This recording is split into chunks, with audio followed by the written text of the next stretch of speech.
Stories, brought to you by Refuge Ministries Canada. For the next half hour, your hearts will be filled with hope as you hear real-life stories from individuals that have been changed by the power of God. Enjoy the show.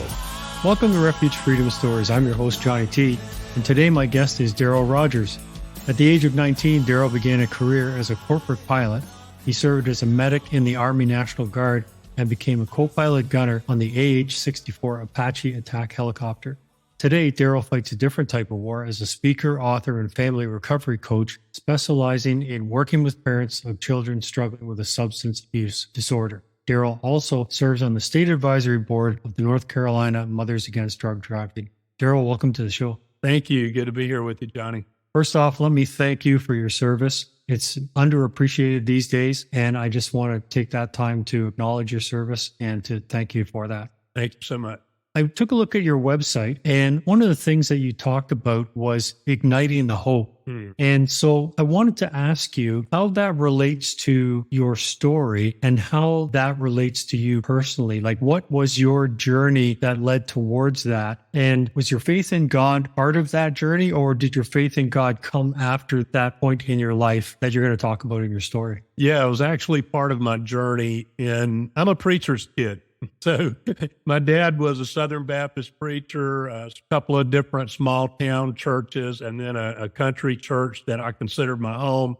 So I grew up in church, and I was saved when I was really young, but really had parents who were a great example, a great Christian example, and really walked the walk. And that made a big impression on me. And so I was really blindsided with the whole addiction issue with my son and did not see that coming, didn't have any experience with any of that in my family. And really, it was my relationship with God through Jesus that gave me the strength to be able to find hope in all of that and to keep going. Yeah, absolutely. He says he's our rock for a reason, right? That's right. Yeah. So tell me a little bit about your journey with your son, Chase's addiction. I know that you pointed out in your bio that you felt like as parents, you had some issues with recognizing the addiction. You had some issues with maybe thinking that you made some parenting mistakes. Obviously, the love for your son was there, but yet somehow he slipped through the cracks and ended up in that world. So maybe you could expand a little bit on that. There'll be some in our audience that perhaps deal with that on a daily basis on their own. There'll be others who may not even know what's going on in their life. So what would you tell them about how that came to be and the insights that you can provide? I will just start off by saying I'm still learning, man. I'm still learning every single day, and you never figure it all out. You know what I mean? There's so many layers, and it is so complex. But Chase was diagnosed ADD, ADHD early on, and there's definitely a correlation there, and there's a lot of different ways you can look at it. We resisted putting him on medication early, got a lot of pressure. He just had a tough time focusing in the classroom. We knew he was going to have issues in school if we could not figure out some kind of way to address that. And he could be very hyperactive at times.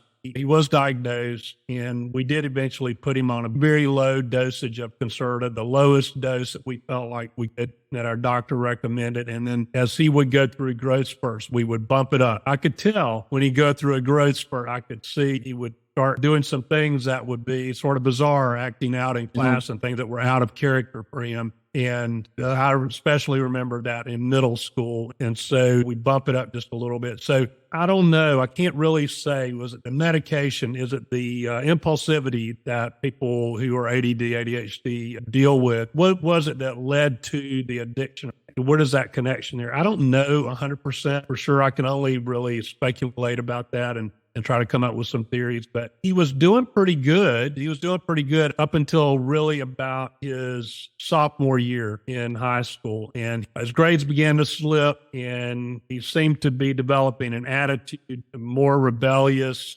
and just trying to think. He was getting into a little bit of trouble, just making some bad judgment decisions, and nothing really major. But it all was adding up for me, and I could see these warning signs. And I didn't know what was going on with him being our first child. I thought maybe this is just what teenage boys go through sometimes. And to be honest, that may have been part of it, especially early on. But I have a military background, like you mentioned earlier. And I felt like a military school might be a good option for him. I felt like the discipline and the structured environment would be good for him with his ADHD. And so we transferred him in the middle of his junior year to a military school that's a short drive, a couple of hours away from us. Yeah, and a lot of interesting things happened there. It didn't necessarily get on track right off the bat. He got into some trouble there, definitely more trouble he'd been into before, but still nothing legal, not getting or any kind of arrest or anything like that. But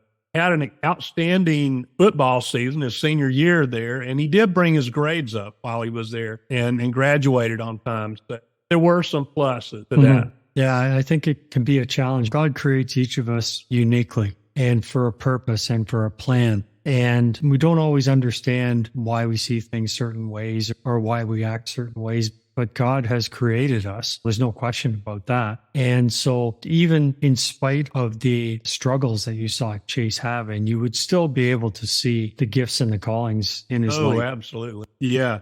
He was very much loved by a lot of people. He had a lot of friends.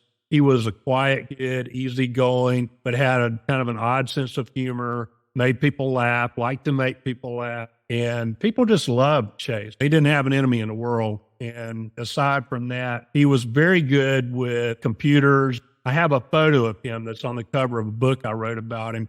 It's a self-portrait, and he took the picture himself with a cell phone and edited it himself without any training. And there were many times I would sit down with Chase and say, Chase, I need to edit this photo for something I'm doing here. I'm creating this logo. Can you help me out? No training whatsoever. And he knew exactly what to do. And I'm like, how did you learn how to do that? I don't know. I just know how to do it. So very talented, athletically, not a big kid, not big enough to be a Division I athlete, but just very quick and agile and great hand-eye coordination. So yeah, I agree with you that I believe that God puts us all here for a purpose and gives us all kinds of gifts, unique gifts that we all have. A unique set of gifts and personality that makes each one of us an individual, a unique individual. And there are people that you can reach that there's no way I can reach because of that uniqueness and vice versa. And so God is just amazing to me when I look at people, just his design, when I look at his design and the overall, the complexity of it and how the pieces of the puzzle all work together.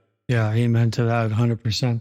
So when you look back on Chase's struggle with addiction, do you have any insight on how that actually started? Like, was it because he got an injury in football and had to go on painkillers, or was it just peer pressure? Or do you have any insights? Did you ever get to talk to him about that? Never did get to talk to him about it. And man, a lot of theories, again, without any real clear answers. But he did have a little go-kart wreck with an off-road type go-kart his sophomore year, right kind of before all this started. And he flipped this go-kart over. He was all strapped in, had a helmet on and everything, but his elbow flew out and struck the ground. And he had over 21 pins and screws in that arm. They rebuilt that arm. That happened in the spring, and that fall he was back playing football. He got 98% of his range of motion back. But I'll never forget when he was in recovery and the nurse said, here's this little red button, and when you feel some pain, you hit that red button, but it's only going to give you the morphine every 15 minutes or so. And man, he was punching that red button as hard as he could go. And I've always wondered, did that play a role? I think there was some self-esteem issues, or if you want to call it confidence issues, related to his ADHD. I think he felt like he wasn't smart. He was smart. He was smart in different ways. And I think a lot of ADHD kids are thinking so fast, they get bored sitting in a classroom environment. Yeah. And so their mind begins to wander. But I feel like our system is really broken in that way because it doesn't address that issue, particularly for boys. Seems like that's a big issue that a lot of boys have. So I can't really say for sure which one of those things. There are definitely some clues, but which one of those things was the thing that caused it? And maybe it was a combination of things. Certainly as a parent, I was very strict and came down hard sometimes. And I think if I had it to do over again, I would try to create an environment where he would feel more comfortable coming to me with any kind of problems. And he would go to his mother instead. And then she would tell me, hey, Chase, he's scared to talk to you about this, blah, blah, blah. And I did change up my relationship with our youngest son because of that. And I decided to let him just sit back and watch him make the mistakes, or what I felt like were mistakes, and not say anything. And that began to change probably about his sophomore to junior year of high school. And when he got to college, he called me and said, hey, Dad, I got some questions about some things going on here with girls. Like, what do you think about this? What do you think about that? It really shocked me that he thought that I would have the answers to that, or that I would be the guy he would go to. And since then, our relationship has really grown. We've grown a lot closer. And he questions me quite often. He asks me questions. He calls me up and asks me questions about things. What do you think about this or that? And it's humbling to me that he would think enough of Dad to call me and to ask me those kind of questions. There's such a parallel there with our relationship with Christ.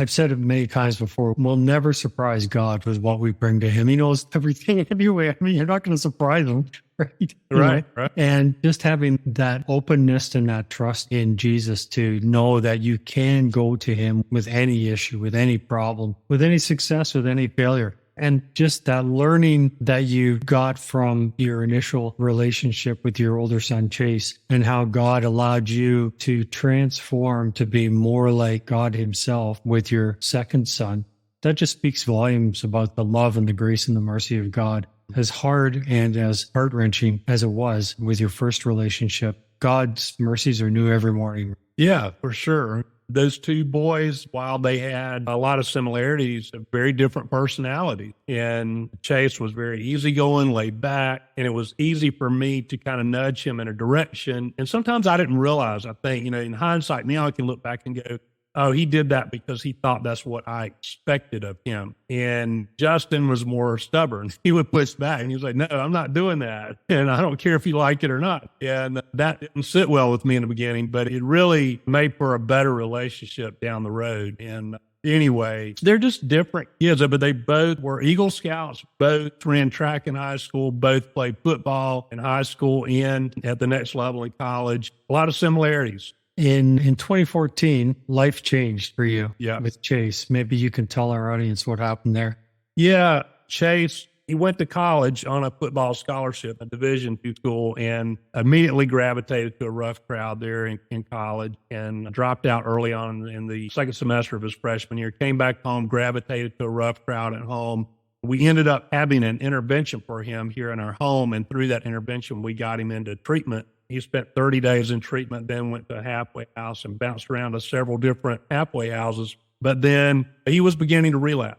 I got a call one day from one of the halfway houses. Hey, Mr. Rodgers, you need to come get Chase. We're kicking him out. He had done some things to make them mad. And I still was learning about addiction. Had I known then what I know now, I wouldn't have gone and picked him up. Or at least I wouldn't have let him move back in our house. But I did go pick him up, and he moved back in here at home. And I believe that eventually that could have contributed to the relapse. Not to say that it might have happened anyway. But, just being back here in the house around me, I was doing my best to try to love on Chase and try to figure out our relationship and all. But I'm sure I did things that triggered him at times. And so I could sense that he was relapsing, and I didn't know what to do about it. I just had not done my homework about addiction. And he came to me one day and said, hey, Dad, I'm headed in a bad direction again. And I said, I know, Chase. And he said, I don't know what to do about it, but I know I need to get away from this group of people that's a bad influence on me. And he said, taking a job transfer to Florida, back to the area where I was in treatment. Told me when he was planning to leave. And then I told my wife, Kim, and she made Chase promise that he would come by and have a meal with us before leaving for Florida, which was where he was in rehab. But we're kind of just sitting around here that afternoon and waiting on him to show up, and he didn't show up. And I had a phone call from one of my friends. I went outside and was standing out in our front lawn talking to my friend on the cell phone when a police cruiser pulled up to the curb in front of our house. And I hung up my phone conversation and then met the officer in our driveway. And that's where he told me, Mr. Rodgers has been a bad wreck out on I-40, and your son Chase died at the scene. And of course, that was really tough.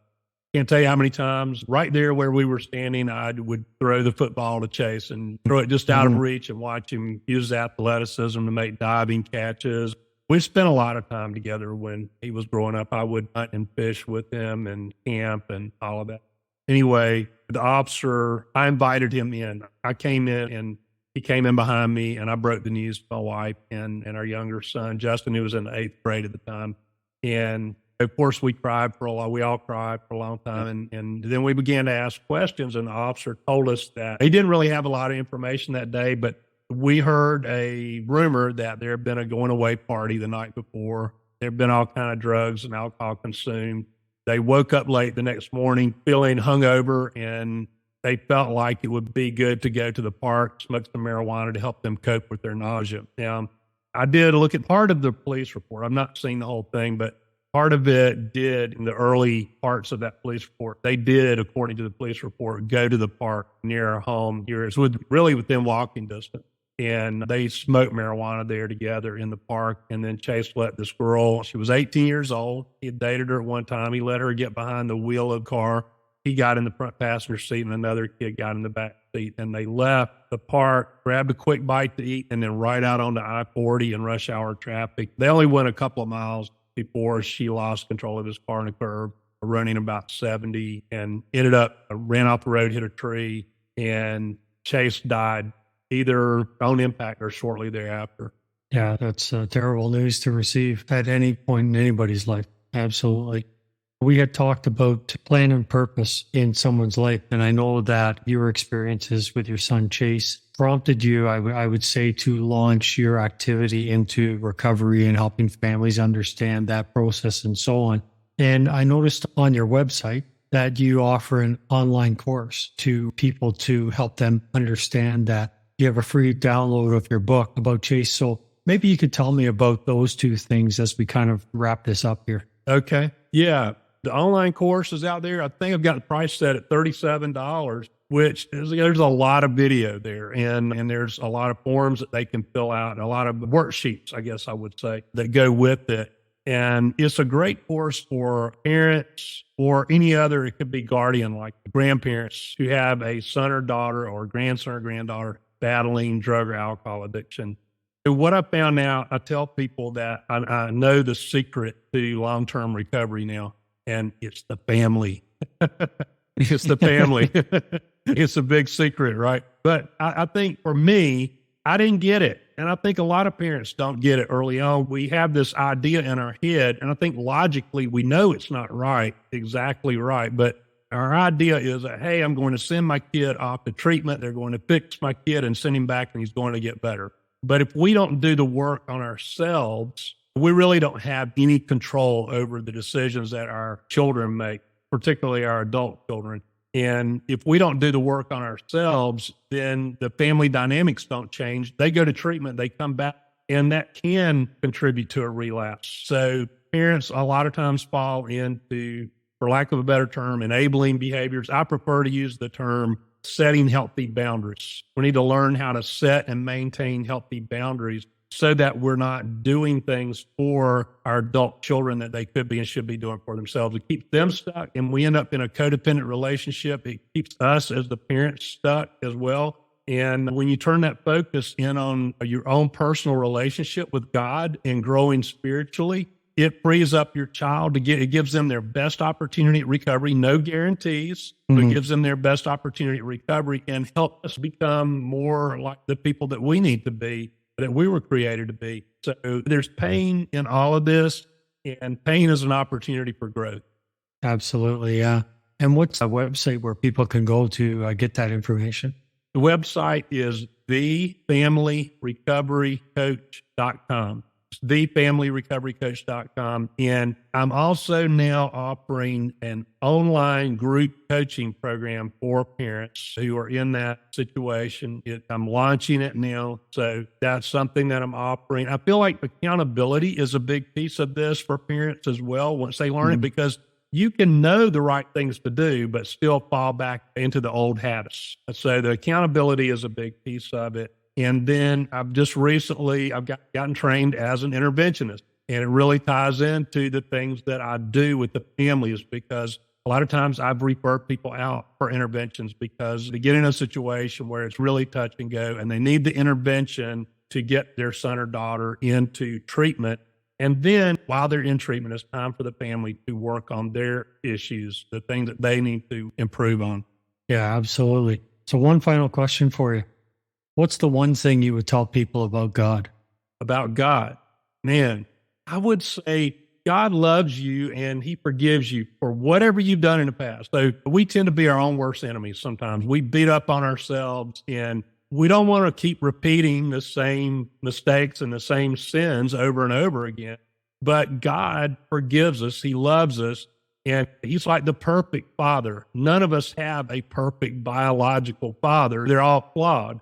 And I'm really blessed that I had a great dad. But I know there are people out there that it seems like people's concept of God is often shaped by the relationship that they have with their biological father.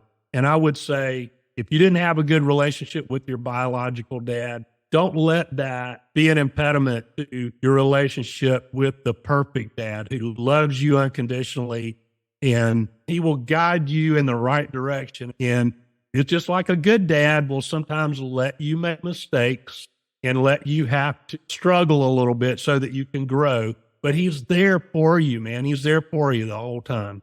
Amen. Sound wisdom in those words for sure. Thanks so much for being on the show. It's been an absolute pleasure talking to you. And I hope that our audience really gets in touch with you and really understands what your message is. God bless you. Thanks for having me, Johnny. It's been a pleasure. I don't know all the answers to life's mystery, but I know when I call on his name, he reaches down and touches me. Oh, he reaches down and touches me. This world can make you anxious. This world can make you feel. Just when I thought I was all on my own, he reaches down and comforts me. Oh, he reaches down and comforts me. So I will hold on to his hand. Where he leads me, I will go. To the valleys he will let me know. He is the comforter of my soul. Oh, he's a comforter of my soul.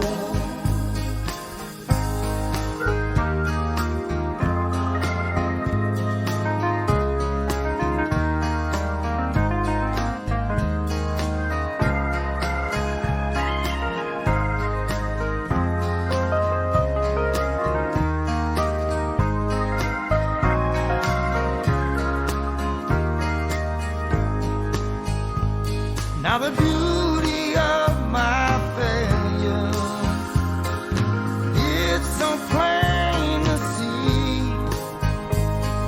The hand of God was always there to guide and to comfort me. So I will hold on to his hand. Where he leads me, I will.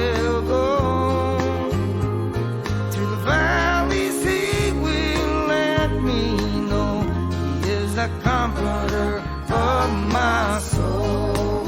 So I will hold on to his hand.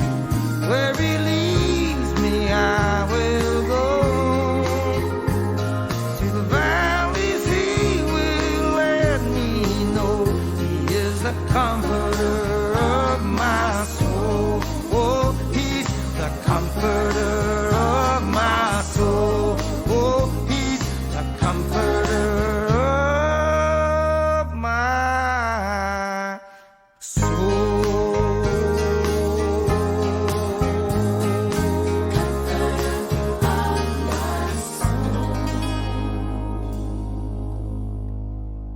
I hope that you have enjoyed the last half hour as much as I did. Thank you again to Refuge Ministries Canada for hosting the show.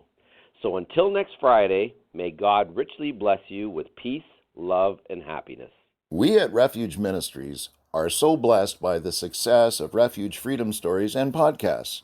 In addition, we focus on youth prison ministry, release kits, and many other diverse outreaches to the needs of our community. As a nonprofit, there are many costs involved, however, and we are asking for your support. Financial gifts can be made via our website at www.refugeministriescanada.com or by calling 519-701-0108. Your giving makes this work possible, and we thank you in advance for your support. That's 519-701-0108. God bless you.